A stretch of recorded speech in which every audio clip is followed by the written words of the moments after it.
തൃശൂർ ജില്ലയിൽ കനത്ത മഴയിൽ വിവിധയിടങ്ങളിൽ നാശനഷ്ടമുണ്ട്. ചന്ദ്രാപിന്നയിൽ ഇടിമിന്നലേറ്റ് പശുവും പശുക്കുട്ടിയും ചത്തു. ചന്ദ്രാപിന്നി സ്വദേശി സുധീറിന്റെ പശുവാണ് ചത്തത്. ദേശീയപാത കാന നിർമ്മാണത്തിലെ അപാകത മൂലം വാണിയമ്പാറയിൽ വീടിനുള്ളിലേക്ക് വെള്ളം കയറി. കനത്ത മഴയിൽ പാണഞ്ചേരി സ്വദേശി ബിജുവിന്റെ വീടിന് മുകളിൽ മരം കടപുഴകയും വീണു. വീടിന്റെ ഒരു ഭാഗം തകർന്നിട്ടുണ്ട്. ലെവിൻ കെ വിജയൻ ചേരുന്നു.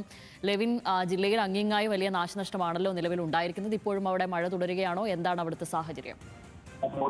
ഷാമിലി, ഇന്ന് പുലർച്ചെയും രാത്രിയുമായാണ് വലിയ മഴ ജില്ലയിൽ പെയ്തത്. വിവിധ പ്രദേശങ്ങളിൽ കനത്ത മഴയാണ് പെയ്തിട്ടുള്ളത്. മഴയെ തുടർന്നുണ്ടായ നാശനഷ്ടങ്ങളാണ്.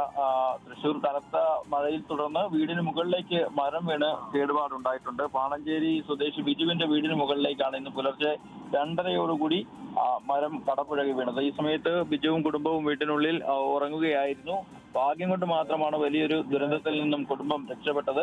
ഈ വീടിന്റെ ഒരു ഭാഗം പൂർണ്ണമായിട്ടും മരം വീണതിനെ തുടർന്ന് തകർന്നിട്ടുണ്ട്. തൃശൂർ ചന്ദ്രാപിന്നിയിൽ ഇടിമിന്നലേറ്റ് പശുവും പശുക്കുട്ടിയും ചത്തു. ചന്ദ്രാപിന്നി ഹൈസ്കൂളിന് സമീപം താമസിക്കുന്ന സുധീർ എന്ന ആളുടെ പശുവാണ് ചത്തത്. ഇന്ന് രാവിലെയാണ് ശക്തമായ മഴയ്ക്ക് പിന്നാലെ ഇടിമിന്നലുണ്ടായത്. ഇതോടുകൂടി തൊഴുത്തിൽ കെട്ടിയിരുന്ന പശുവും പശുക്കിടാവും കുഴഞ്ഞു വീഴുകയായിരുന്നു. പിന്നീട് നടത്തിയ പരിശോധനയിലാണ്, സുഗതനടക്കമുള്ള ആളുകൾ എത്തി നടത്തിയ പരിശോധനയിലാണ് ഈ ഇടിമിന്നലാണ് മരണകാരണം എന്നുള്ള കാര്യം മനസ്സിലാക്കുന്നത്. മിന്നലാഘാതത്തെ തുടർന്ന് പശുവും കുട്ടിയും സംഭവ സ്ഥലത്ത് തന്നെ വെച്ച് മരണപ്പെടുകയായിരുന്നു എന്നുള്ളതാണ് ഇദ്ദേഹം പറയുന്നത്.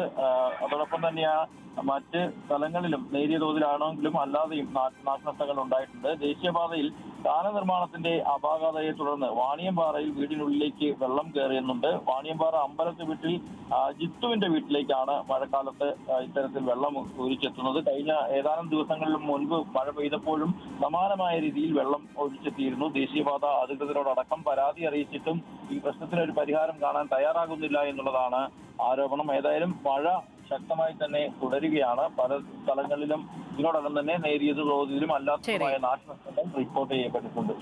ലെവിൻ കെ വിജയനാണ് തൃശ്ശൂരിൽ നിന്നും വിവരങ്ങൾ നൽകിയത്.